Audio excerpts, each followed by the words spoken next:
Hi, I'm Dana Robinson. I'm a software engineer at the HDF group, and I've been with the company for about 12 years, been a library engineer most of that time. And I've been working with the Vole layer on and off ever since it moved out of being just a simple tech demo, ever since it moved to the library. So today we're going to have a tutorial on constructing a virtual object layer plugin connector. I'm going to try to talk slowly. I would usually talk very quickly. If I start going too fast, please say something in the comments. I'll probably hold most questions until the end. This is long. This is going to be 2 hours. We'll probably take a little pause at about the 1 hour mark. I've had a lot of coffee today, so maybe other people have too. So let's get started. So quick overview of what we're going to be doing today. So the way that I view this talk today is to basically be a hello world for Vole connector implementation. That I remember reading this a while back, that having a hello world is a really useful pedagogical thing when you're doing something with tech, because it gives you the basics of that you can then begin to build on, right? Especially for something that's complicated, like implementing a Vole connector. So I wanted to have something that just walked you through just a simple beginning of creating a Vole connector, how you wire everything up, how it's built, and things like that. And so we're not going to cover a lot of advanced implementation techniques. This really is for somebody who is new. And the thing that I always pictured was like, grad student has been told by the professor that they have to go implement a Vole connector for some storage thing, and they have no idea where to start. They just know about HDF5 from like H5pl. They don't know anything about the HDF5 internals, but now they need to make some progress so that their professor is not mad at them. And so that's kind of been the thing that I've had in my mind as I've been putting this together. So what we're going to go over today is 2 parts. The first part is mostly slides, and it's looking at some stuff on the web and some repositories. We're going to have an overview of the virtual object layer. We'll talk about this virtual object layer toolkit repository that we've put together. Then we'll go through some of the things that you need to kind of know about constructing a connector. And then we'll talk about mapping storage things to HDF5 file objects and the like. Then part 2 is kind of a coding demonstration. There's not a lot of slides for it. There's just some kind of reminder placeholders in there.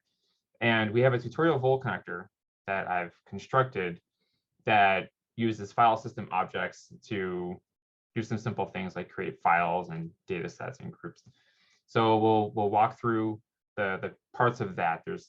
And it's constructed in stages. It's not one big thing where we look at a whole bunch of code and jump around in a bigger complex piece of software.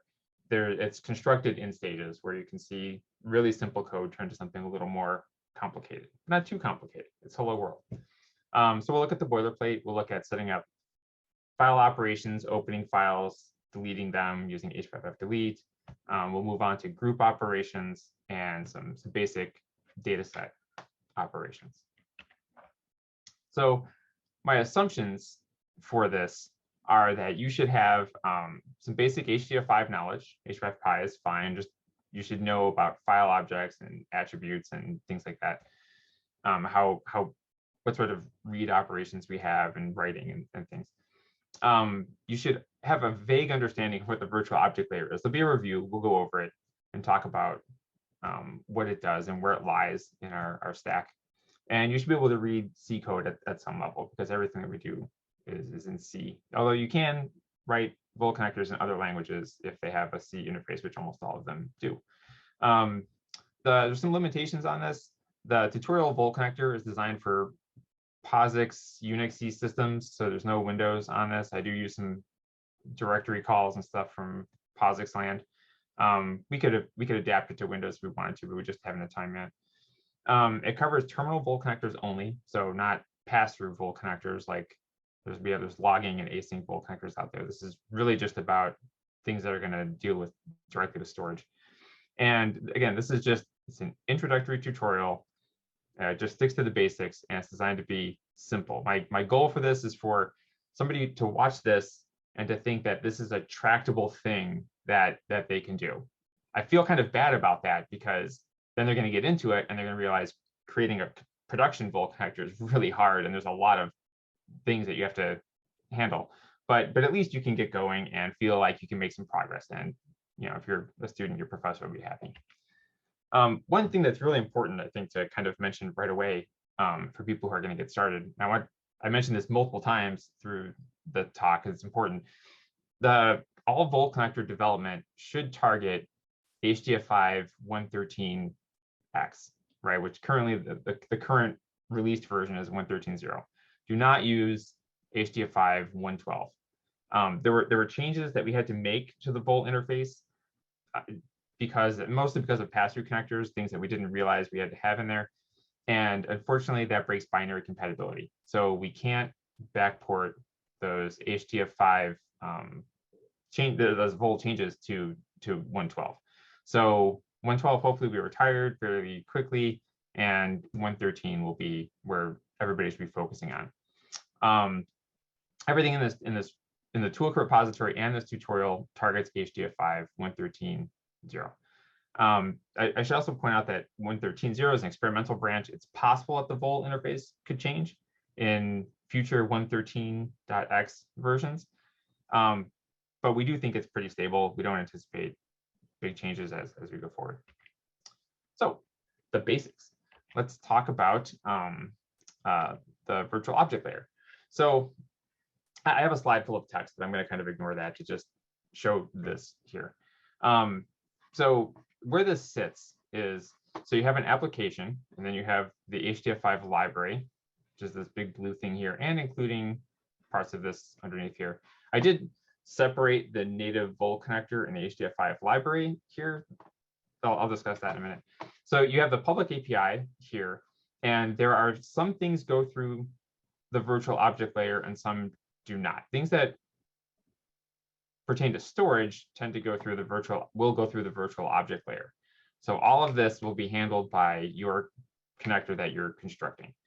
There's also a bunch of non-Vole API calls that do not deal with storage, constructing data spaces, dealing with property lists, the non-stored data type code.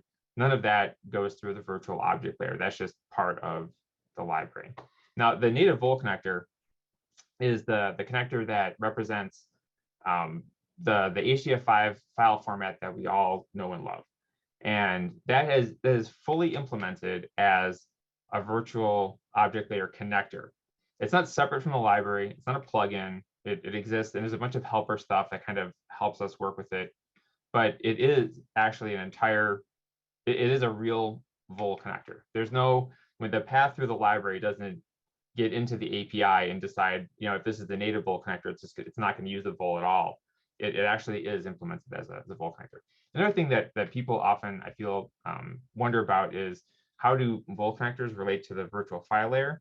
The virtual file layer is a component of the native Vole connector. So the sec2 driver that does POSIX.io, split driver that splits things into metadata versus data. Those are components that are really file oriented, where you have a stream of bytes and you're writing to different addresses in there. And you don't have that with the virtual object layer. The virtual object layer is really bare bones. We'll talk about this in a little bit, but as soon as you enter into the API call, it does some setup and then it just dives right into your connector. So you don't get the VFL does not exist at the Vole in your Vole connector. Another thing that you'll see me say sometimes, I'll refer to things like the async Vole, and the connector is just unsaid, right? These things there's not like a separate different virtual object layer for different things. They're connectors that implement the interface. Another thing that I should mention is, so there's two kinds of Vole connectors. There's terminal Vole connectors that deal directly with storage, and like here I'm showing the Deos Vole connector and also the native Vole connector. And these are the things that scribble out into storage. They're the endpoints of these of like a chain of virtual object layer connectors. And there's also pass-through Vole connectors. And here I'm showing one as the async Vole connector. And that one basically forwards does some processing on the things coming through it, and then forwards them on to another connector in the chain. Here I've got the native Vole connector, and I didn't show the VFL and all the other things because it got kind of crowded over here. But this is the full native Vole connector, which is why I mean, the native Vole connector is fully implemented as a Vole connector, so you can make it an endpoint of a chain. And so here, this is the text of which I covered. It sits between the HDF5 API calls and the storage-oriented code, as we saw here. It lies in this spot. And it allows the creation of Vole connectors that perform just arbitrary operations when storage-oriented calls are called. Pass-through connectors perform operations like logging, caching, mirroring, and so on, and then invoke another Vole connector that's layered underneath, or one or more Vole connectors. Terminal Vole connectors don't pass them on. They go ahead and perform the storage type operations themselves. They can be written by users. They can be loaded as plugins. We use the same functionality in the library that we use for compression plugins. And as I said, some API calls in the HDF5 library do not go through the Vole. They're really just kind of support like things like property-less calls and data space calls. So the next thing I want to talk about is we created this thing. It's a Vole Toolkit repository, and it basically brings together a bunch of other repositories into a single meta repository. It doesn't really contain any original content. It's just designed to bring other content together with consistent versioning. There's a lot of moving parts to the HDF5 ecosystem, and it can be kind of a pain to make sure that everything is versioned together in ways that they don't break as they get out of sync. And so that's one of the things that I've tried to do with this toolkit, is to bring things. There's HDF5 is in there. There's the tutorial. We'll talk about all the bits and parts that are in it, but they're all consistently versioned so that when you check it out, you have everything, and it'll all work together. It's mainly included as Git submodules. The docs are currently copied in. That may change. Hopefully they'll go to Doxygen or something like that soon. But so we'll talk about that. Tags will identify HDF5 1.13.0 versions of the toolkit. Right now, that doesn't exist yet because we only have 1.13.0. But when 1.13.1 is released, we'll start tagging them. And it does include an appropriate version of HDF5, which is important to make sure that you have something that's going to work with everything that's in the toolkit. So, in fact, here, let me show that real quick. Let me grab the. This may be small. Let me make this bigger. So the toolkit Vole connector, it's a little bigger, it has docs in it. It's got HDF5. There's templates underneath here. The Vole test suite, the tutorial lies inside here, and the docs have been copied in. And this all lives in the HDF groups section of GitHub. So 2 documents are included in the toolkit. There's the user's guide, which covers basic Vole operations like registration, handling plugin paths, stuff like that. And then there's a connector author's guide that has helpful instructions for constructing Vole connectors, and also functions as a reference manual for a bunch of connector author calls that are not covered in the main HDF5 API documentation. Both of these were copied out of the HDF5 doc repository. This is huge. I didn't want to include this as a submodule. And you can include parts of submodules as parts of repositories as submodules. And just to show you what these look like. So this is the user guide here. These were recently updated. This bigger. And so this includes stuff like testing extent, like a quick start for it. There's connector use inside here, shows you how to register stuff, how to adapt software for the Vole. This is really just for anybody to use who is dealing with the Vole connector. And it's a pretty good start to understanding how to work with it. And then there's also the connector author guide, which is has some parts in here about creating a new connector, talks about why we deprecated the HDF5 live, the 112 version, important header files, how to build stuff as a plugin, and it has useful stuff in here like a mapping for the optional values for the native Vole connector. Talk about that a little bit later. There's a lot of things in here that are useful for Vole connector authors. So we've added that in there.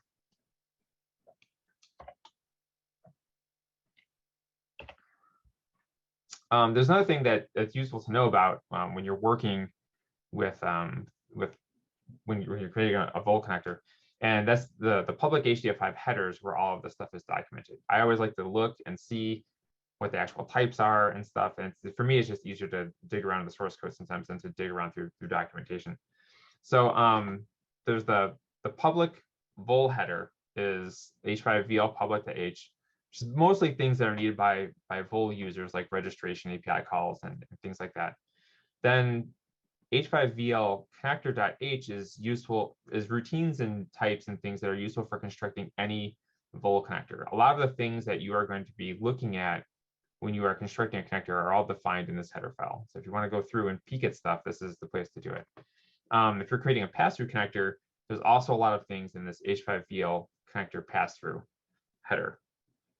It's not really useful for terminal connectors. There's not a lot in there for that.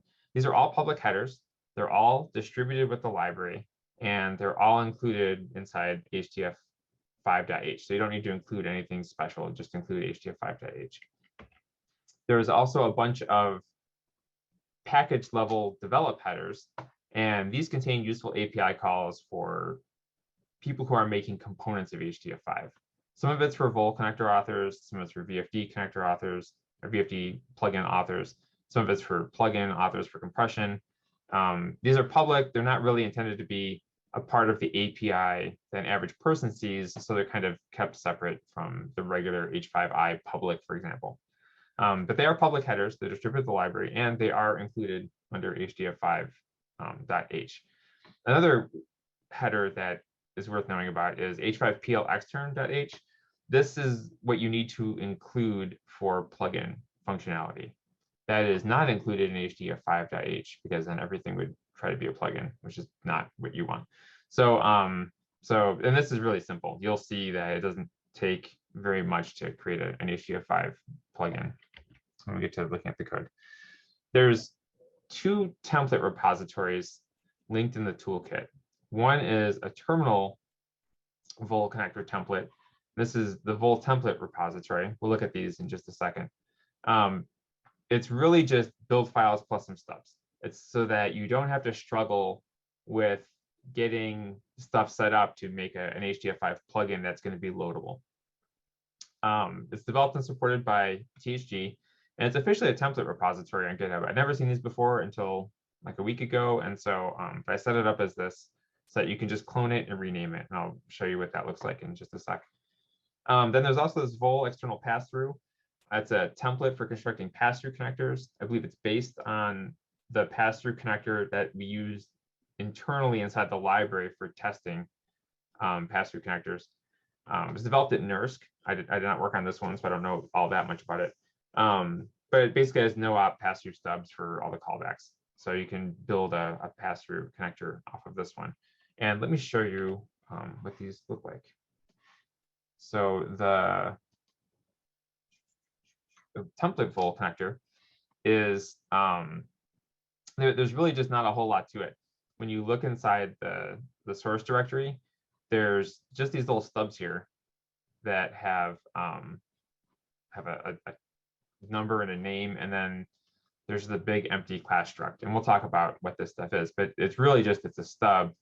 But the main purpose to put stuff for having this is so that it's real easy to have something that just builds you a plugin. There's stuff in here to find HDF5. It's got both auto tools and CMake build files. So it has what you need to just basically get in and start filling in callbacks and then you can have a connector. And it's got this button here instead of clone, it's got this use this template. And I'd never seen this before. This must be a newer thing. But you can go in here and then you can type some stuff and a description, and it'll clone you a version of this without having to copy files over or anything like that. So that's kind of nice. One of the things to keep in mind, though, is that when you do that, it's not going to update any of this stuff. So you do have to go in here and go into your header and give this like a name that makes sense for you, and probably rename your include guards and stuff like that. So you still have to do some work, but at least it allows you to make a very quick template like that. This is the external pass-through Vole connector that is maintained by NERSC. Again, I don't know that much about this. I don't deal with it really. But this is where it is. It's located. We have a link to it in our toolkit, and this goes under the HPCIO section of GitHub group. So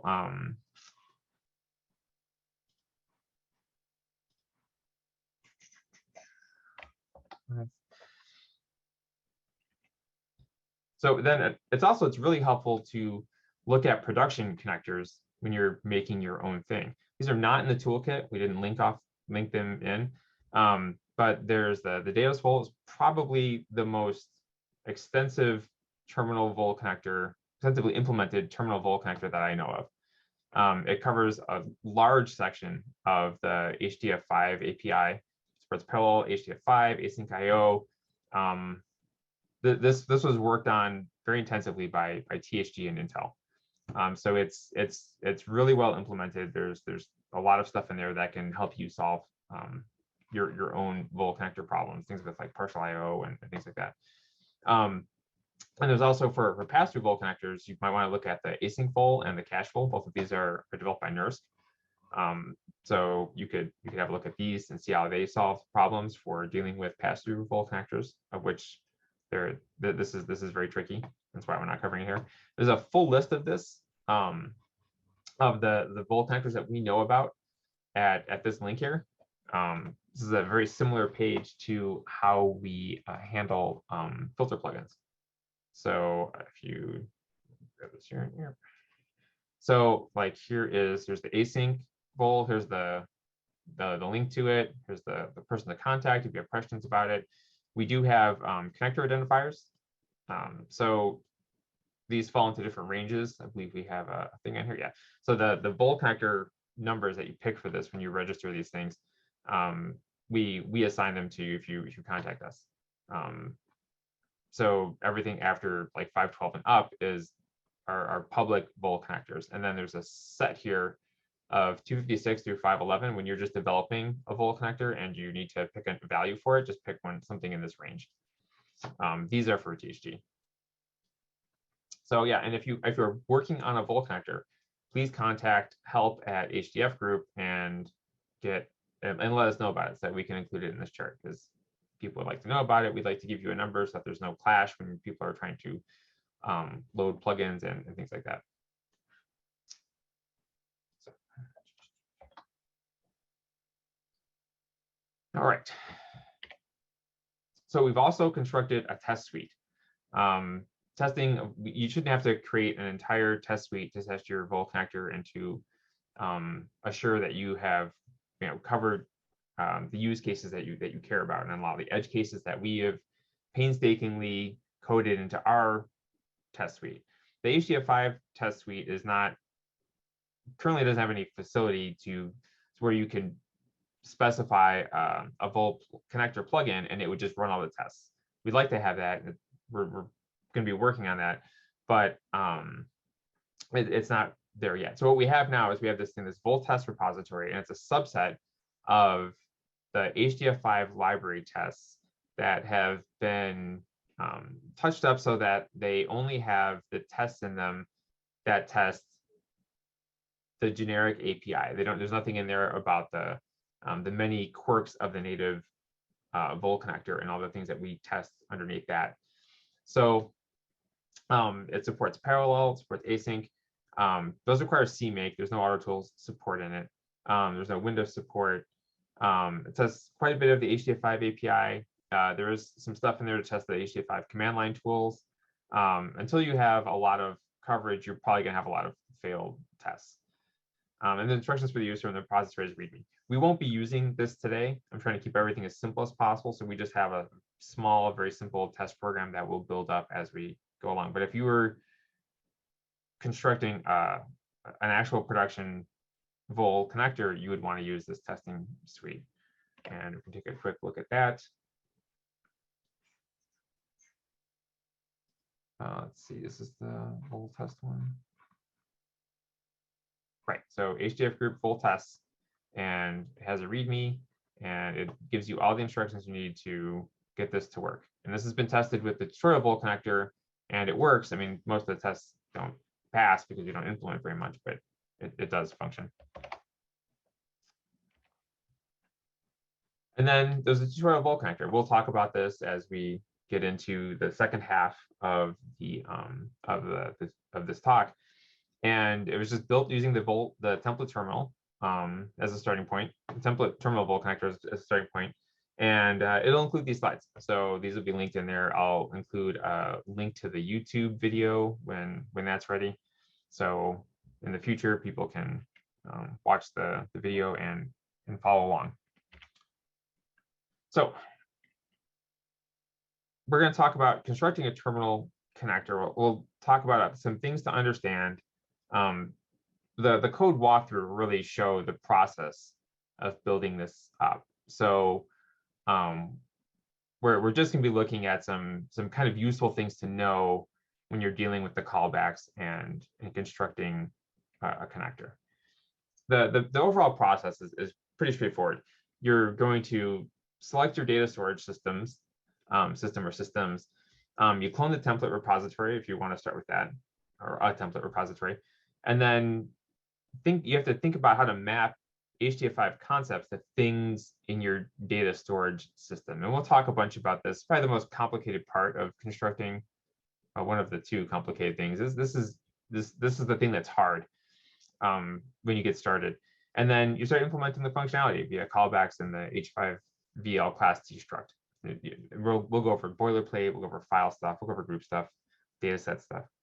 And then you repeat these steps 3 and 4 as you work to make tests pass and discover issues. So like I said, mapping is difficult. Figuring out how orthogonal storage systems interact is tricky. There's definitely going to be friction when you're trying to come up with a scheme to make this work. So you'll have to think about how to implement things like files, file objects like groups, data sets, stored data types, attributes, links, references, tokens. And we'll talk about each of these things in terms of a section on mapping that's coming up. And you may not need all these things if you're implementing a subset of the HDF5 API, but these are some of the things that you'll need to talk about and think about. And so again, basically you're going to have a set of things in one data storage system, and you have to figure out how to implement them with the other one. Like how do you, like with a SQL database, you might say that a database is a file. You might use tables to be data sets. You'll have to figure out how to match SQL types to HDF5 data types. You'll have to come up with some sort of way to use tables to construct groups. So it's a difficult process. I wish we could give good universal tips on how to do this, but I think this is something that it really depends heavily on your use case. Also, you have to think about operations. The way that HDF5 performs I/O and iterates over things and stuff like that has to be simulated in whatever data storage system you'll be providing via your Vole connector. Another thing is that type conversion may also be tricky. HDF5 has a very rich type system, and that may be difficult to map to your storage schemes. And we'll talk a little bit more about this in the future.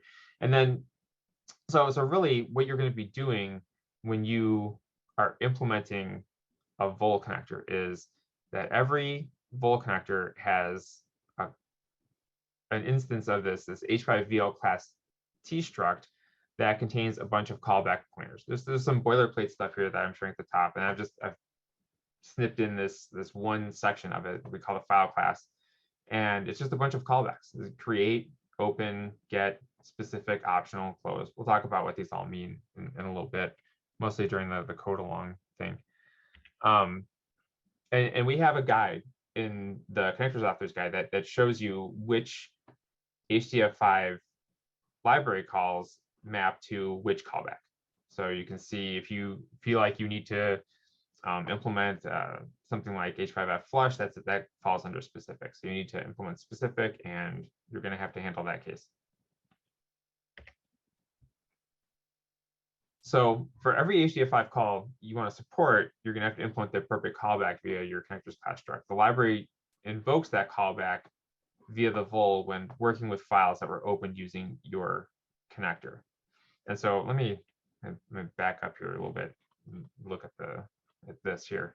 So essentially, like if you call like H5f create, like I said, there's not a lot that happens before it dives into your Vole connector. It's just it does some quick setup, marshals a bunch of arguments together, and then just immediately jumps to whatever you registered when you, as the Vole connector, when you created that file. And so it'll jump right back into here, and then you'll return whatever handle or thing that you've constructed back to the library, and then that gets stored in an ID. And we'll look at that in just a sec here.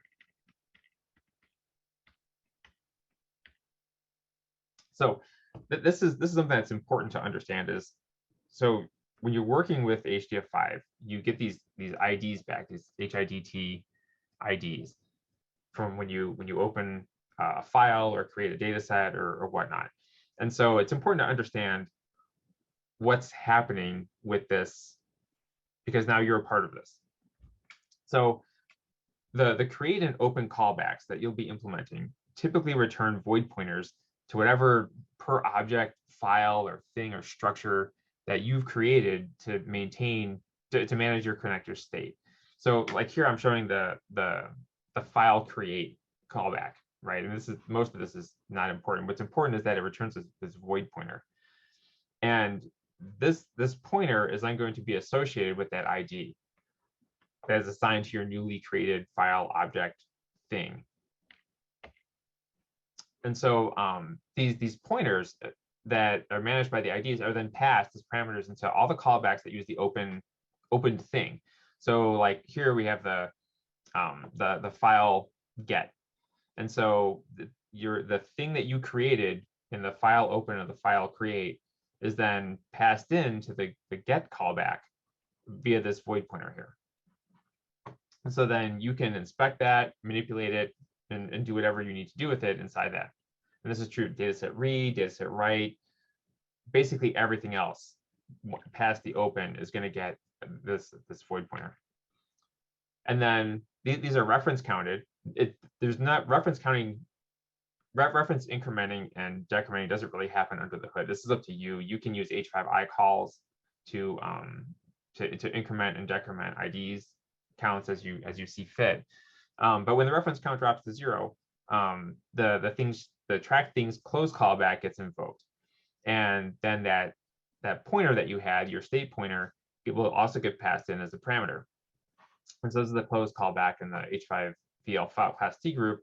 And so this is that same thing that you created back when you opened up or created the file, and then you can dispose of whatever resources that you created or used. So mapping. Again, I wish I had good generic tips to give people for this, but I don't think there really are. There's just some things to think about. This is probably the most difficult part of constructing a connector, aside from if you're trying to handle some of the quirkier edge cases of the Vole. Again, it's difficult to give specific advice, but some things that you may run into is that your data model, the data model of HDF5 may not map well to your storage scheme. Some of our access patterns may not be performant for you for the storage system that you have, and you may need to do extra work outside of the normal HDF5 workflow. Like if you have any sorts of synchronization stuff that has to happen in the background, that would be difficult to to fit into the way that people normally access HDF5 files, that may be a problem. And don't feel you have to implement everything. There's a little bit more on this later. Another thing is don't feel constrained to use one data storage system. It's not that there's like a Vole connector that uses MySQL or something like that. You can use whatever you want under the hood. The Vole connector is a very generic, very abstract interface into storage, and you can have whatever you want under the hood. You can store data sets and attributes in Redis, groups and links in a graph database like Neo4j, for example. You do what you need to do to make your system useful, robust, and performant. And don't feel limited by, like a lot of the stuff that's out there, like even the Deos Vole connector, and it's really mapping HDF5 to Deos. And it can be, you can create much more complicated storage systems under the hood of the Vole. You have a lot of freedom. It's a very generic interface. So a file is an HDF5 file is a container for data and file metadata. It does not have to be a container the way that we often think of like a database, single database, or a single file. You can spread your file information over whatever you want. Again, super generic interface where you can do what you need to do to store your data. But it does have to be the starting point for traversing through the group and link graph. It does have to have a root group. Every file has a root group. And you probably want some sort of marker to indicate that this is HDF5. You don't want, like if you have a Vole connector that accesses MySQL databases, you don't want to be able to open up any MySQL database and declare it HDF5. You probably want something that indicates that this is a thing that is HDF5 and that will be understood by my particular Vole connector. And we do this in the tutorial, Vole connector. File objects are groups, data sets, stored data types. They're manipulated via their own API calls. But as a class, you're going to need to manipulate them as a group under the H5pl API calls. So there's kind of an implied, like almost object-oriented hierarchy there, where if you're going to support things like H5pl visit, you're going to have to be able to a data set and a group and a stored data type are going to have to be handled by that same code. And another thing is HDF5 attributes are not file metadata. They're file metadata and not file objects, so they can't be the target of a link. So they're treated a little bit differently. The file objects are targets of links. They may have been passed as a file ID, which implies the root group. As I said, you need to handle them as a class in H5pl calls. Iteration calls like H5pl visit can iterate by creation order or name, so you might need to support that. API calls may locate objects by name or by creation order index. Another thing is that some of our API calls return property lists and data spaces used to create an object, so you'll need to cache or construct those for return if you want to support those API calls. And again, some HDF5 API calls may not make sense for your storage. Like for example, if you're not caching anything, then H5d flush and refresh don't make any sense. So you don't need to do anything. You just make that a no-op to always return succeed. Attributes, not file objects, so they don't have to be treated the same way as groups and data sets. They're just attachable to file objects.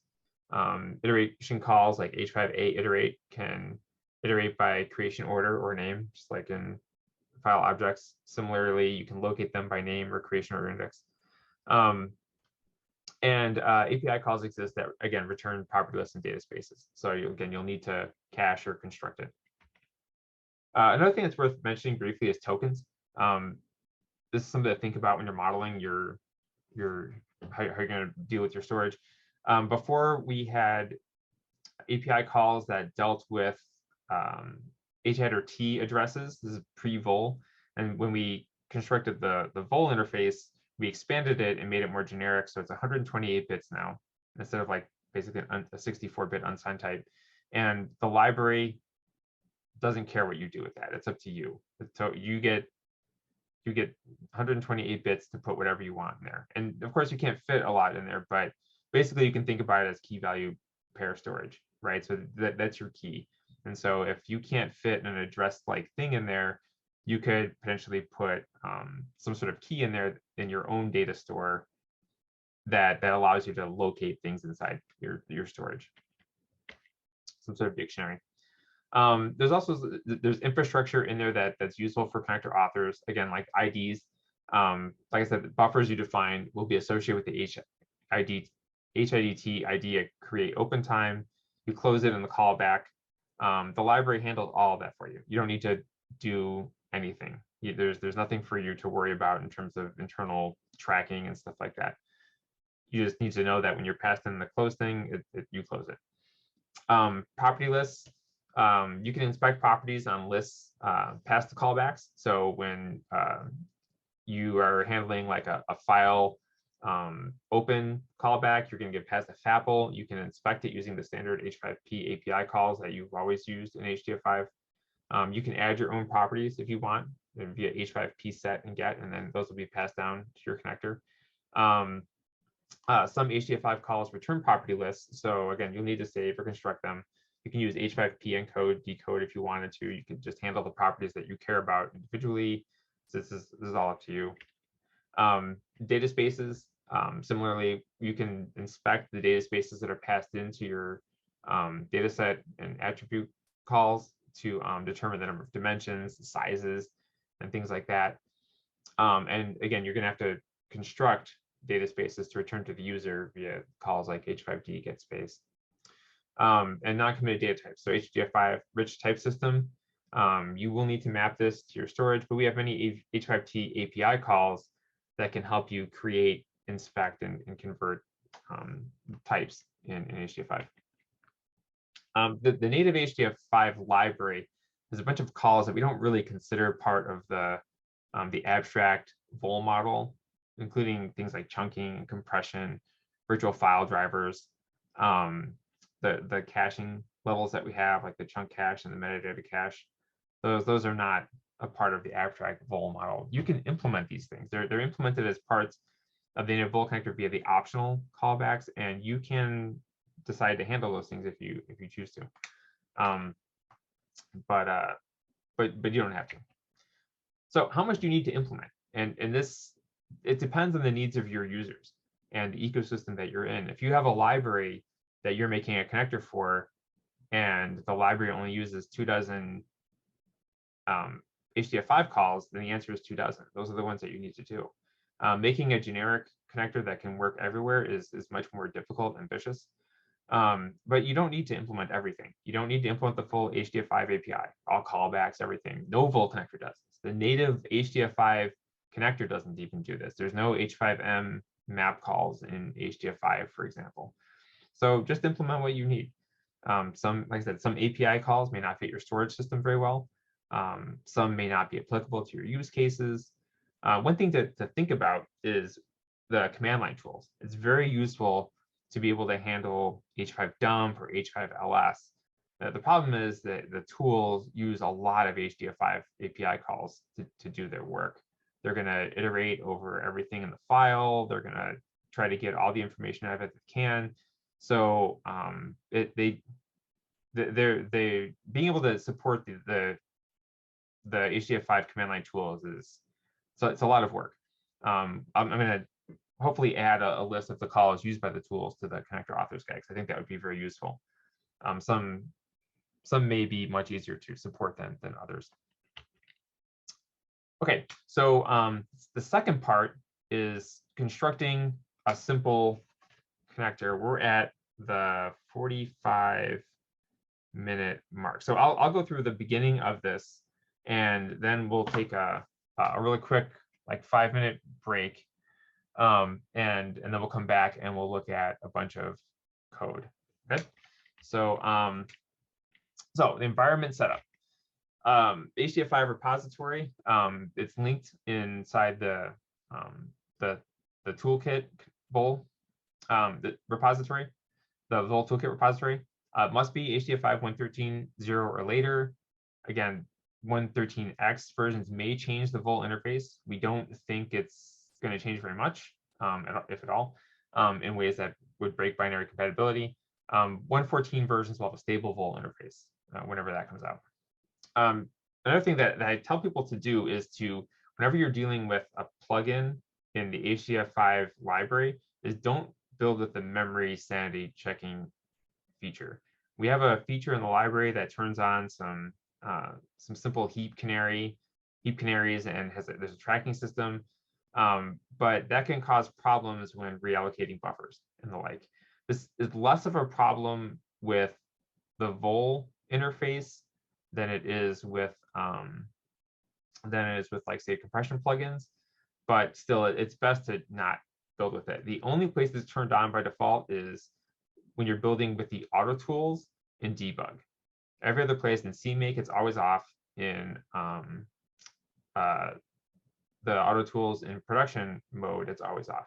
And since the version of HDF5 that is included, the commit that's included as the submodule commit in that Toolkit repository is the release of 1.13.0. So that will by default build a release version of the library. So so it shouldn't be a problem. Most people won't need to debug into the library, so they won't need to change that.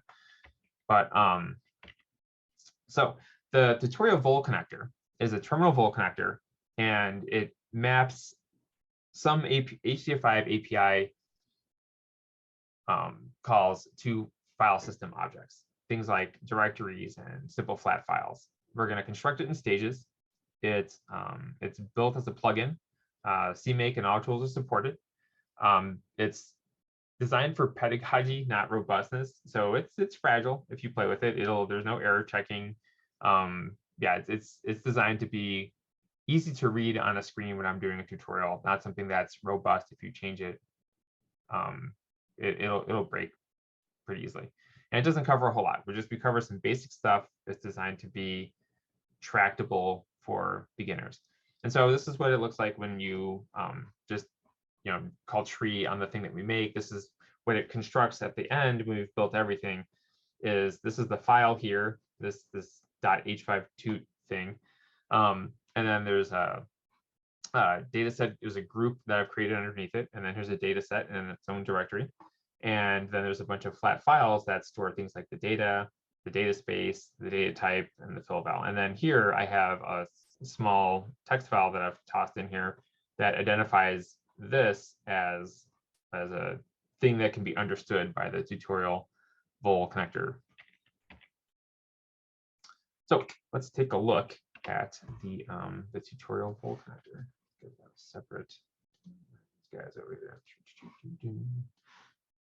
So this is the tutorial Vole connector, and like I said, it's based off of the template Vole connector. So a lot of this should look very similar, only there's this doc thing in here, which after I am done giving this talk, this is just a stub right now. This isn't very big, but the slides will be in here, and there'll be a README that has a link to the YouTube presentation of the YouTube version of this. So if you look in here under these branches, there is this big enough here? This is bigger. There you go. Underneath here, there's a bunch of different branches, and so as you switch through these, you get different steps in what we're going to be constructing. So if you get a boilerplate, then it has not so much inside here, but if we switch this to the end, now there's a lot more in here. So we can kind of build this up in stages, and it's a little easier for me to kind of keep it in sync with as different versions of HDF5 come out. So it is 9:51. So let's take a 5-minute break for anybody who has had a lot of coffee this morning, and we'll come back, and then we'll start going over the tutorial Vole connector and how we construct it. That sound good? All right. Have a look here. Okay, so one thing I did want to show really quick is, so the main branch of this, when you get this in the Vole toolkit, is the same as the data set operations. That's the last stage of this. So just so you know what you're looking at when you see it. So this here is the Vole toolkit. So here's the docs, the HDF5 directory, the templates, the tutorial, and the Vole test. I've built the HDF5 library and installed it here in this opt directory. So it's sitting inside there. So yeah, so we'll go into tutorial status. So one thing is, for people who haven't worked with Git submodules before, basically it's a repository inside of another repository. And so you can work with them independently. So right now I am inside the Vole tutorial submodule, and I can check out the different branches by boilerplate, right? So now we're on the boilerplate one. So you can feel free to move around inside this, and it doesn't change anything else in the repository out there. So let us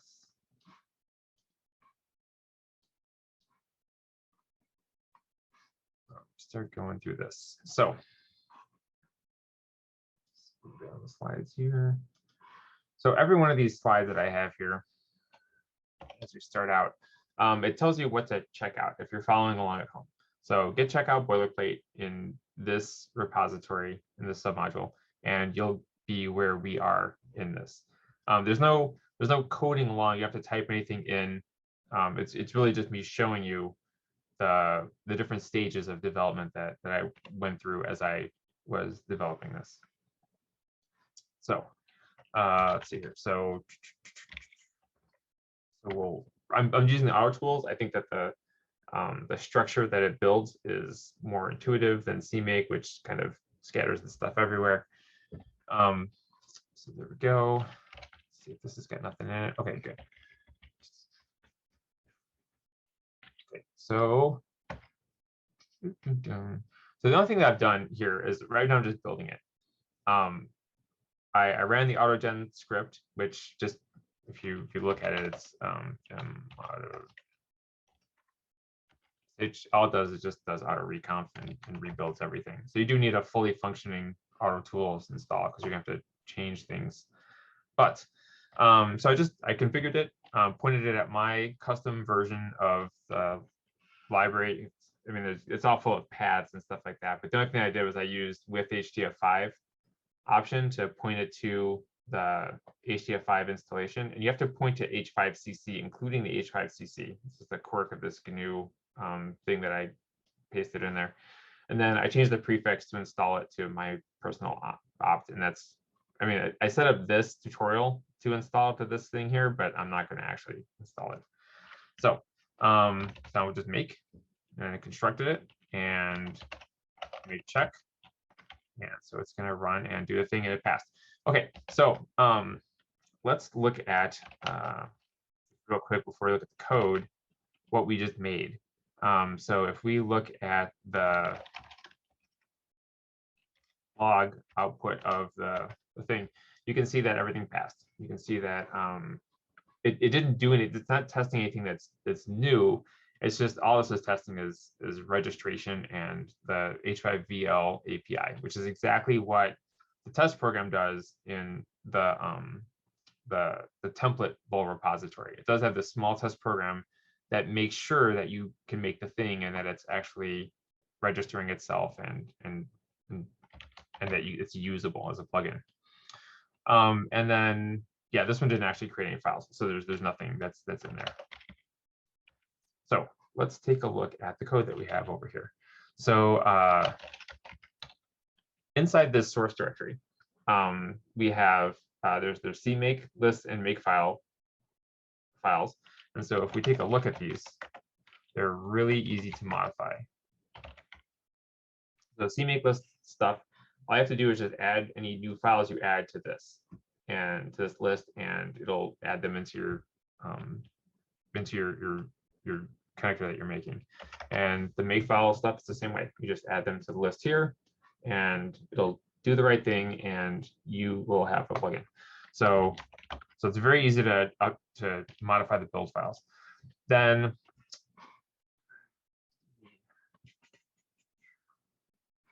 so let's take a look at the Vole connector files. Let me get rid of this. This is confusing. Okay, so what we're looking at here is this is the tutorial Vole connector. Let's start with the header file. I gave it a value, and it's in the experimental value part. So so we've got a value here. We give it a name, right? These things do have to be unique. Otherwise, you'll wind up with clash when you're trying to load plugins if you have enough of these. Like, so don't make your name log or something like that, because if everybody else has that name and then you try to find plugins by the name log, you're going to wind up with somebody else's logging connector. So then the tutorial Vole connector class struct right now has nothing in it. It's empty. It's the same one that we have from the simple template thing. So every single callback is null. They're all listed here. They all have very helpful names next to them, so you know where to fill it in. But there's nothing going on here. The only thing we have is, in order to register it, we do have to put the value up in here. And this isn't called ID because ID is already overloaded way too much in the library. And then we have this this Vole connector name that we've added in here. One thing we should probably talk about is versioning. So this part here will handle the Vole class struct version, so you won't have to worry about that. But here you can put your connector version. So, and it's up to you what you want to do with this. I made this one, the example one, that the template has this as 0, but and most of this stuff that's in here, these this initialize terminate stuff, most of these things we're going to ignore today, because much of this is, some of it's for pass-through stuff, some of it's more advanced. We're really only doing just a tiny bit of this. And then the part where you make it a plugin. So we're including this H5pl Extern H, and then you have to implement these things down at the bottom. And this is all you have to do to make anything a plugin in HDF5. So there's the get plugin type that returns H5pl type Vole. That tells us it's a Vole connector plugin. And then there's also this thing here, which is H5pl get plugin info. And what that returns is it returns the address of this big global variable struct that we constructed here for the class. So it returns this, and then when you set this up to be the Vole connector that will be used for opening a file, now all file storage stuff is going to go through this. So when you call file create, it's going to go through this, whatever you put in here. So let's see, what else do we have here to talk about? We have, let us talk about, I'm going to ignore all of that stuff. Yeah, and then let's look at the test that we have for this. So in here, again, this is there's a really easy to edit CMake list and makefile if you want to change stuff. But what we have here is a simple test.c, which this is just a rename of the Vole plugin test from the template. And here's a rename of the script that drives it. This is only for the auto tools. So if we look at the simple tests to see what they do, there's a bunch of stuff in here that we have from the HDF5 testing functionality. So it's just a bunch of macros that let it jump in and out of tests. There's a Boolean flag here that determines whether or not the files are deleted. I assume that when you're playing around with the tutorial, you want to see the things that you created. You don't want it to be cleaned up on the way out. So I just added this in here so that you can see this stuff. And then these are all the really simple tests that we added into the template. And all they do is they just make sure that the plugin works. Test registration by value, test registration by name, test multiple registrations of stuff, test like a bunch of these H5pl getters, and that's it. So it's really simple. This is just designed to make sure that the plugin works. So now So we looked at the demo, we looked at the log. Now let's look at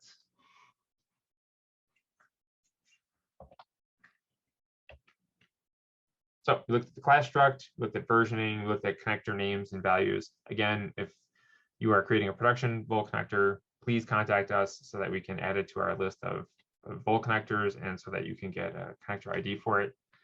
And now we'll take a look at file operations. So if you git check out file operations, which we'll do in a second, then we'll get to this stage of it. So a tutorial Vole file is just, it's a directory that contains a special marker file. And this is what the output would look like if you use tree on that directory. There's a directory here. Whoops. And here is our special marker file. I'm using the extension .h5pl to indicate fileness for it. If you're going to create file-like things, I would be careful with using .h5, .hdf5. People might assume that that's going to be a native file format thing. And then the marker file is just a name. It's a touched file. It has no content. There's nothing inside it. And just make sure that it's a thing that exists. So let's move this over here and let's go into this and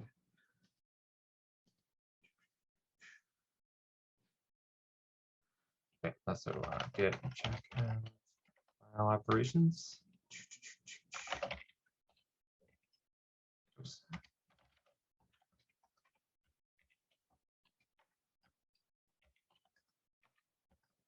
Reconstruct this.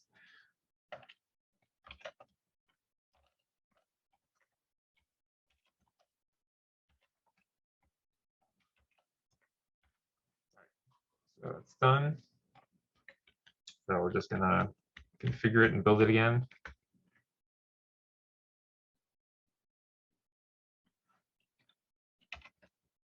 So makes and then do check. So it thinks. And then let's take a peek inside here.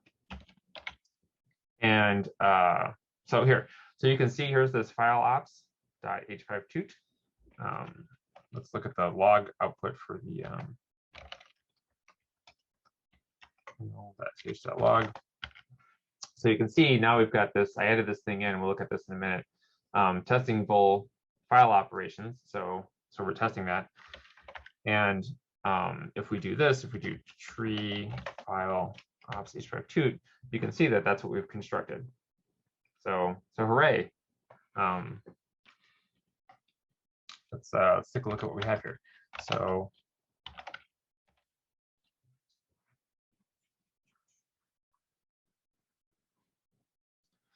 let's look at some of the bits that are inside here. So we've got the tutorial internal.h. So what's inside here is, this is just where I'm putting all the callbacks that, perhaps for all the callbacks that we're going to be using. Don't worry about this tutorial object right now. It's just there so that the utility stuff works. This is our tutorial file. The only thing we're storing in it right now is just a file name because we're just getting started. So if we look in the tutorial connector file, you can see that what I've done is I've added in some callbacks here, right? So we've added in callbacks for create, for open, for file specific, file close. This is for when you're doing anything with files, you're going to need, at the bare minimum, you're going to need these because the specific is accessible, which is important, and also delete, which is important to implement. And we've done nothing else in here. This is all exactly the same, just this one thing. Oh, there is this one thing here. So there's this tutorial introspect opt query. So one of the API calls internally is going to call this to look for feature flags. So what I have done with this is I just implemented it and said there are no feature flags for this. This is really for things like, does it support async and things like that. We don't support anything that's fancy. So we're just mocking this up to return 0 as the out parameter and then return success, and that's it. And so let's see. File. So in here, this is where we have implemented everything. So we're going to bypass a couple of things in here to handle our special marker file. There's some stuff in here to recursively delete all of the directories that we've constructed. So we kind of ignore that. That's not that important. What's important is this. So this is the first callback that we're implementing here. So this is the file create. Takes in a name, some flags, file creation property list, file access property list, data set transfer property list, and then this request thing that we're going to ignore. It's for async. So in here, I have my tutorial file. Remember from over here, right? This is my struct tutorial file. It just has the file name, and it's not very exciting. And this is the main thing that we're going to be returning out of this, right? Return F. This is the void pointer. This is our state that we're going to have for each file. We're just going to check if the marker is there. This is literally the only error checking that this entire connector does. Then we allocate some storage for our thing. We're just going to stir in our name. And this is kind of a hack. We don't have groups yet, so we're just making a directory for it. And then we're going to go ahead and add the HDF5 marker. All this does is just F opens a file and closes it again. When you look at the file open, it's very similar. We're just checking to see if the marker is present and then setting up our very simple state and returning it. Now I'm going to skip this for a minute. I'm going to go down to close. So when we get down to close, like I said, this is going to get passed in as a file. We know it's a file, so we're just going to cast it, even though it's a void pointer.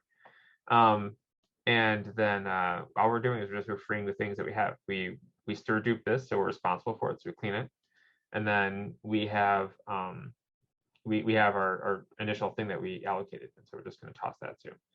Now, when it comes to the file specific stuff, when we have the way that this works is this the arguments to whatever. So the file specific handles a bunch of API calls. It's the junk drawer. So we have the main key things get their own callback, like dataset read, dataset write, dataset open, dataset create, dataset close. But there's a bunch of other stuff that we didn't do that for, because it's a little easier to add those without breaking binary compatibility.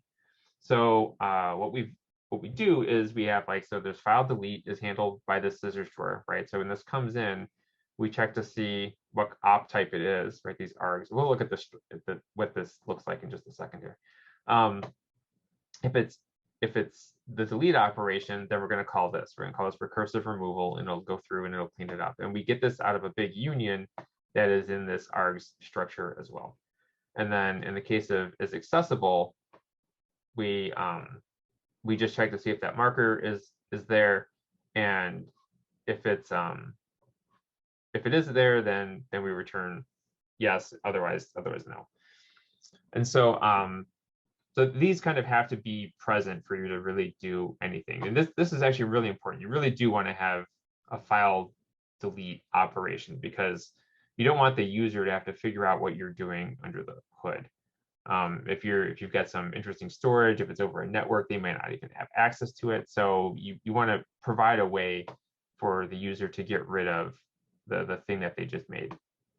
And is accessible is really important. In fact, I think you have to have this, because I'm pretty sure the code internally is going to call this, and it's going to call this directly, even not through the public API call. So that's what the file operation stuff looks like. I will show you one other thing that we have in here. Tutorial util. There's some, just for everybody's coding along at home or looking along at this at home, there's some path munging stuff that I just kind of tossed in here. The util file has a bunch of odds and ends. It's just a kind of a helper thing, and not really that important to carefully understand. But now let's look at our test. So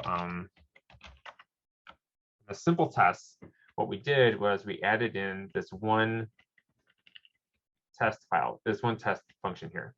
So test file ops. And in here, all we're doing is we're creating an HDF5 file, we're closing it, we're opening it, and we're closing it again, and then we're just deleting it. So we're not doing a whole lot here. We're just making sure it works. Down in here, we've updated our test program so that it creates a file access property list that uses the tutorial Vole connector. So we create a file access property list.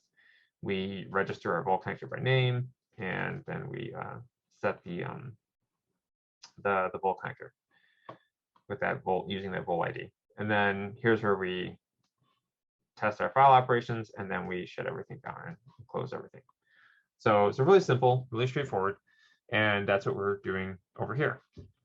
Let's see, what else do we want to show in here? Oh yeah, I guess we can show this. So let's try to do this and see if this gets grumpy at us. Okay, so let's go in here, and I do want to show what these arrows look like so that people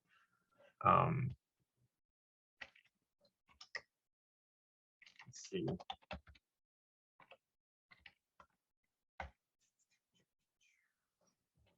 Here, so let's see. Okay,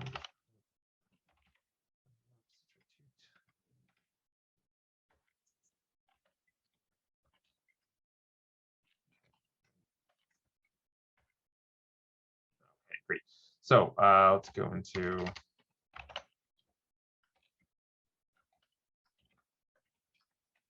I'll explain what I'm doing here in just a sec. I want to show. Okay. So here, let me move this over so that you can see. So if you're ever working on a Vole connector and you see an error like this, right?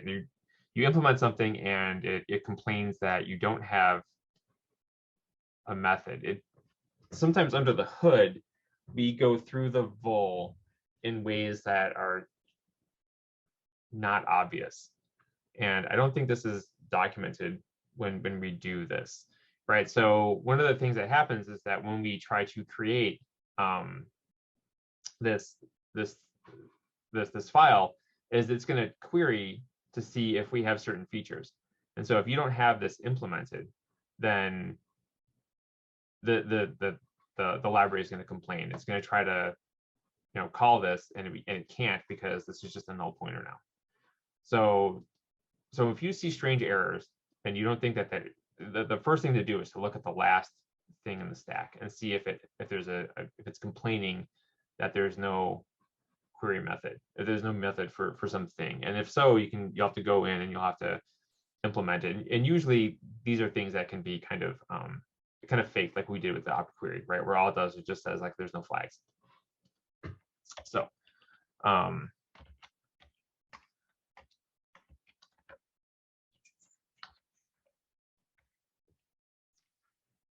so now let's bring this back over.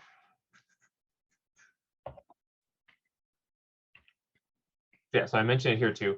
This is where I didn't have the file create set up. This is like my first just tried to make it do H5f create, and had not implemented anything yet. So it produced exactly this thing here. The messages that you get from the HDF5 error stack can be cryptic, but they do include useful information that can help you figure out what's going on. So again, file operations, we looked at adding in callbacks for create, what looks like when there's missing callback errors, open and close, delete, handling the specific callbacks is accessible, and this issue. Oh, that's one thing that I did want to show that I did not. Let me go back here. So I have this other window open, which is this one.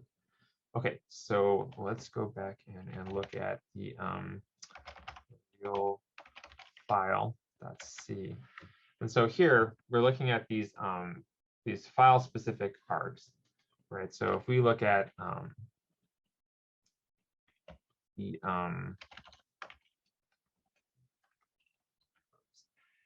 so in here,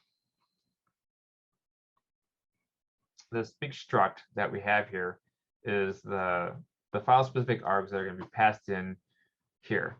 So it'll tell you which op it is, right? This op type, and that's what we're checking here. So we're switching on the op type to be, file delete or file is accessible. And these are up here, right? The H5pl file specific T, H5pl file specific T. So it's just an enum, and this is just all the things that we support. Flush, reopen is accessible, delete is equal. And I've implemented them all. I've put something in here for each of these because otherwise the compiler is going to complain. But here we have a union, and the union is where the parameters live. So in our case here, right, we're getting the stuff for is accessible. So args.isAccessible file name. This is the is accessible right here. So that's how you're going to access everything in both the get and the specific are going to work like this.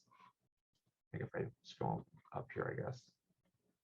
So here's the get, right? Very similar. So when you look at the get stuff, you're going to have the same thing where if it's this enum value, this is what your stuff your union contains. So that's how you handle that stuff. So let's put this back here.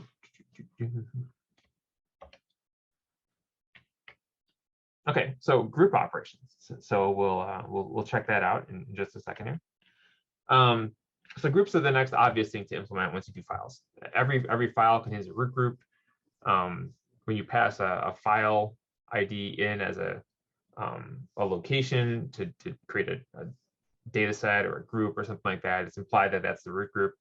They're implemented as directories in our tutorial Vole connector. And we could store other things in those groups if we really wanted to, like metadata about attributes and things like that. We don't do that here. We're just, again, keeping this very simple. And this is what the output of our when we construct this is going to look like. We've got some nested groups here. This is the name of the file. It's got the H5 on the end, and then we've got a couple of groups, and here's our file marker that's inside this here. So let's take a look.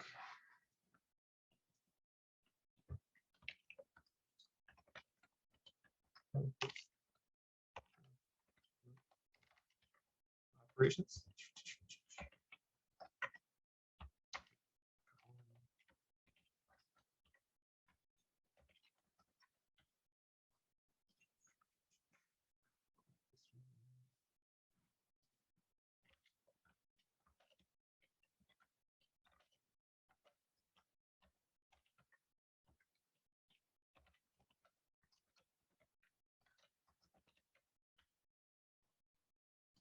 All right, so it's done. So let's just build it.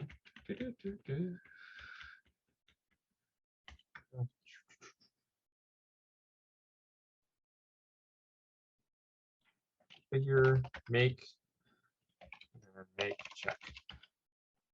So it does this stuff. It passes. Whoops.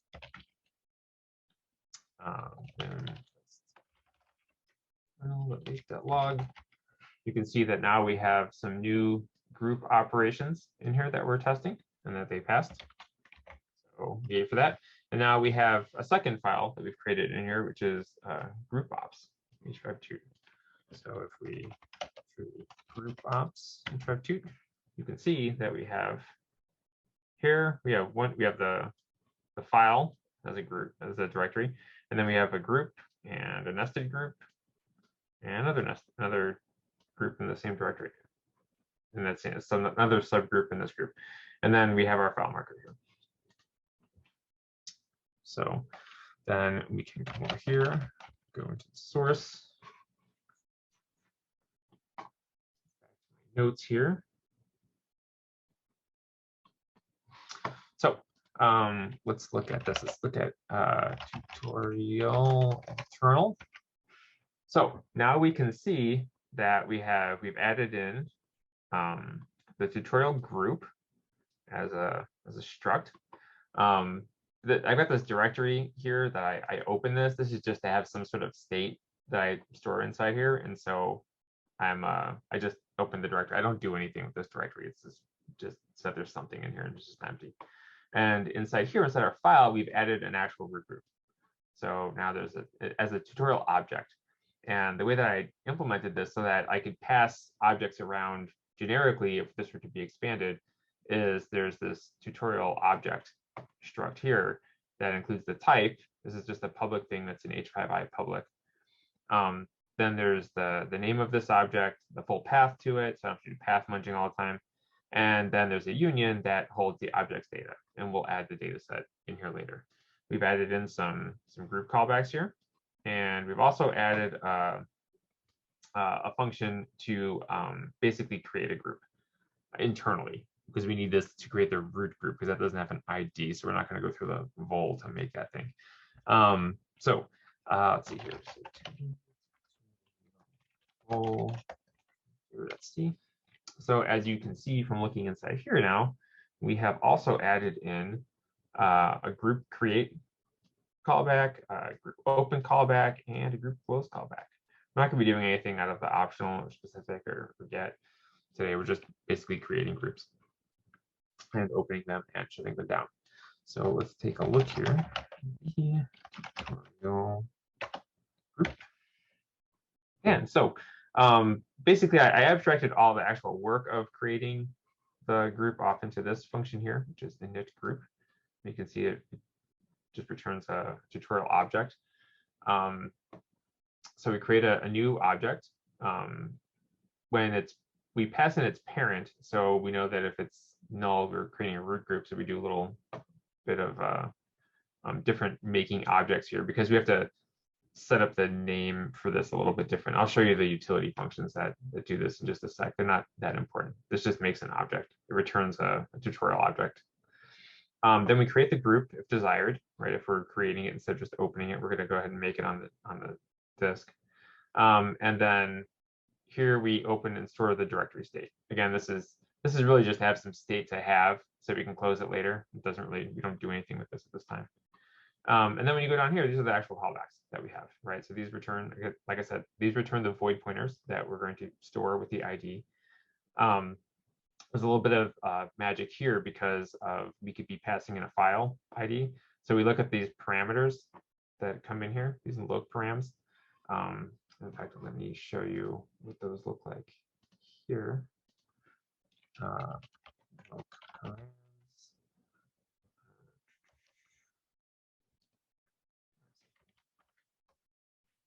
So the loc params that we pass in, they have a type, again, H5i public. This just says like data set or file or whatever. And then there's a union that has a bunch of stuff in there. So if you're dealing with like, if you're looking for stuff by index or by name or by token, you're going to get different different parameters that you can access in here. But right now, we're not doing anything that uses a loc type or uses any of this, so we're kind of ignoring this for right now. The only thing we're using is this object type, which here we check. If it's the file, then we know that we're dealing with the root group, and so we want the parent is going to be the root group. Otherwise, we just cast the parent to the object that's in there. So then we create the group, we do the init group, and then we just return it. And so down here, open is exactly the same, right? The only difference here is that here we're saying true, make the thing on the disk, and here we're saying false, don't make the thing on the disk. Then when we close it, it's very similar, right? This is the thing that is passed in, we cast it, there's this little convenience pointer into this. I don't have to have a bunch of ampersands sticking around. And then we close it, and then we call this destroy object function here. And so let me show you this too here. File. So when we look here now in the open and create callbacks that we had before, now I've added that init group thing is here. And so again, the only difference here is true versus false, whether we actually construct it, but this creates the root group on the disk. And so we got rid of that before we just call it the maker here, and now we're actually doing the right thing. So then let's look at oh yeah, the util. See, so in here I added some stuff just to kind of simplify. This isn't super important for understanding what's going on, but this just makes the object, and this destroys the object. And all I'm doing in here is just basically saying what type of thing it is and setting up a couple of paths that just make it easier for me to do the path munging I need to do to create objects, like when they're in big chains and things like that. So let's also look at this test, simple tests. And so now we also have this group test that we've created here, where we create a file, we create a group, we create two subgroups in that group, and then we shut everything down, and then we just open it again. So it's really simple. There's not a lot going on here. And then we delete the file if we decide to do that. And then down here, the only thing that changes is we've just added this in here. So it's very easy to extend. Again, if you were doing this in a production, for a production Vole connector, you would probably want to use the Vole test suite, but this is very easy to look at and to understand. So send this back over here. So we looked at creating, we looked at opening and closing, and we looked at handling the root group. It's got no ID, it's kind of special, so we have to shut it down. We can't let the library shut it down the way that it would normally do it if we just let it close down. We have to actually go in and shut that down ourselves. Okay, so now data set operations. So we'll do git checkout data set operations when we go back. And data sets are implemented as a directory because I want the object level thing to be kind of the same. So I just said, well, I'm just gonna put everything in a directory, and what will be different is what's underneath. Groups have nothing underneath. Data sets have data files and data space files and data type files and stuff. So they contains a bunch of flat text files. I said storing the file objects in directories makes it more easily to have equal treatment of file objects under the H5pl APIs. If I implemented data types, which I did not, I would make them all sit inside a directory and have a bunch of flat files inside. And so what I did with this is I didn't want to write a more complex file parser, so I threw everything into its own file. Not super performant, but whatever. So here we have the data. This is the data for the data set. This is its data space. This is its data type, and then I implemented fill values. So I wanted to have something that made an H5p call. So let's go have a look and see what this looks like. So back here, store. So get checkout data operations. Okay, great. And we'll auto check that.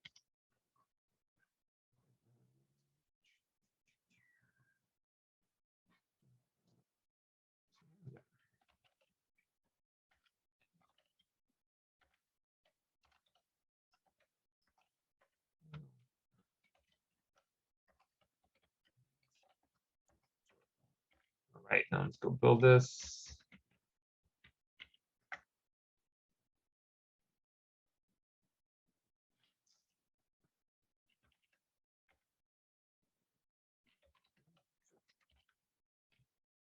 I did a bunch of stuff.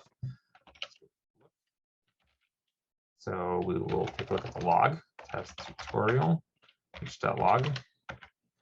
And as you can see in here, we have some data set operations that pass through tests. And then, as you can see here, we have this new directory that we've created, which is dataset ops H5 So we can tree that. Ops H5 So as you can see, this is the file here, our file in finger quotes, dataset ops H5 and then in that we've created a group. And inside this group, we've created a data set. And here are the flat files that represent that data set. So, and you can take a peek at these things, right? Like, let's see, like, so data set ops, data set group, new data set, and new data set data, right? And there's just a bunch of simple data that I threw in there. So let's take a peek in here and see what we have created.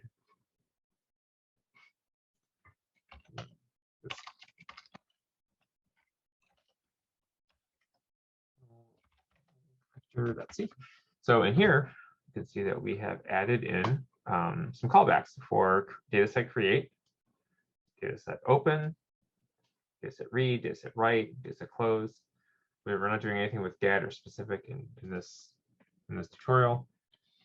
Let's see here. So inside the internal file, which has all the structs that we use for our stuff, I included some type stuff. I was going to put more complex data type stuff in here. I decided not to, didn't have time. But there's some stuff here, just enough to create that file. The tutorial dataset struct includes the names of the data file, the data space file, data space info. It's just a one-dimensional integer-only data set right now. but I do have a thing in here that, in theory, you could store the type and the fill value, right? Again, I didn't want to make this generic. That's a lot of extra work, and I thought it made everything look opaque to have all the generic stuff in here. C is not super great at that. And then down here in the tutorial object, which is the thing that we pass around kind of generically as a file object, we just added in this union value that allows it to be a data set. And here we put our data set callbacks. And that's basically it for that stuff. And then let's take a look at data set. So in here, there's a bunch of extra code in here. These are the file extensions for the things that we're looking at over here: data, data space, data type, fill val. This stuff here where it says data space and data type and fill value and even the data parts are all they're doing is they're manipulating these text files. They're not very exciting. They're just dumping out some data. They just use fprintf to spew the data into the text file. So it's really easy stuff there. Read just fscanf, easy stuff. So when we get into create data set here, this is the part where we actually do the work of creating the stuff, right? When we look at the actual callbacks that we're implementing, they don't do a lot, right? They do the same kind of magic here where they check to see if we passed in a file, because then we have to get the root group out of it, or if we passed in an actual object as the source. And then we just create it. We do the create data set, there's open data set, and then there's I've got functions for read and write data, and then there's destroy object, or the close actually does a thing. But so as we go up here and we look at create data set, it's not that complicated. We make a new data set object, grab a convenience pointer, where we're creating the directory that it's going to go into.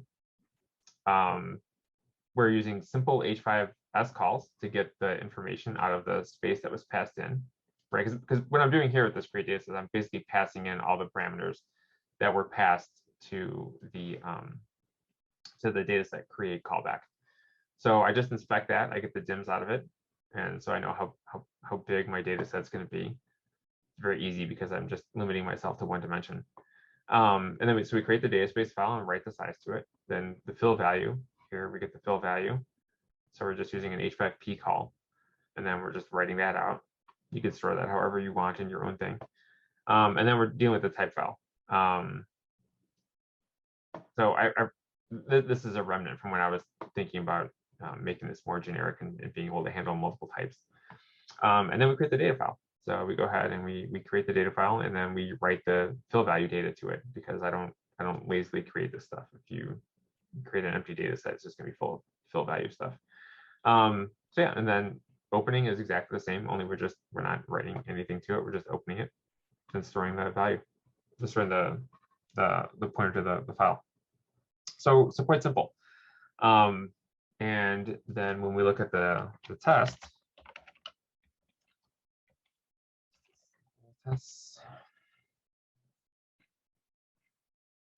so here we have the data set ops, right? So we've got so we created a file, we create a group, we create a DCPL instead of fill value.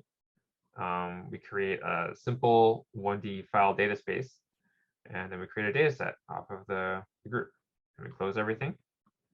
Then we open the file, open the group, open the data set, create a memory data space, and we're reading the initial data back and making sure that it's the fill value.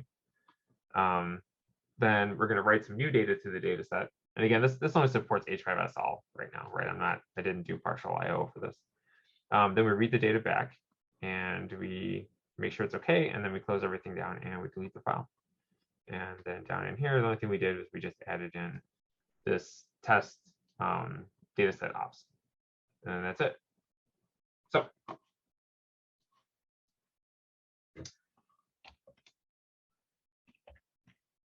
So we looked at handling data types, handling data spaces, create, open, close, read, write.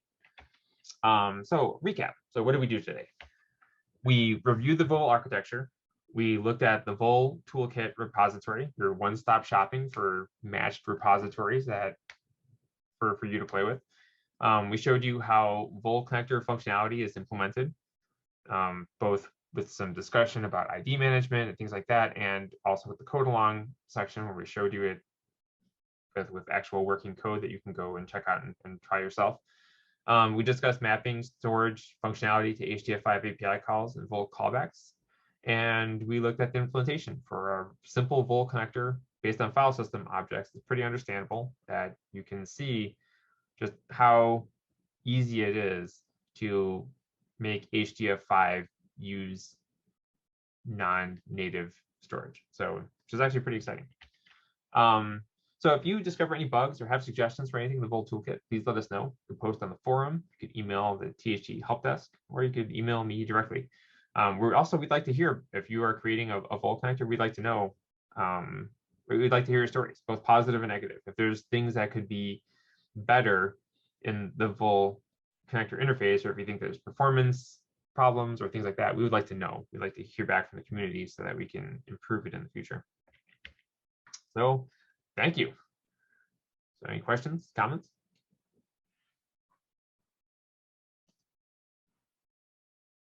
No.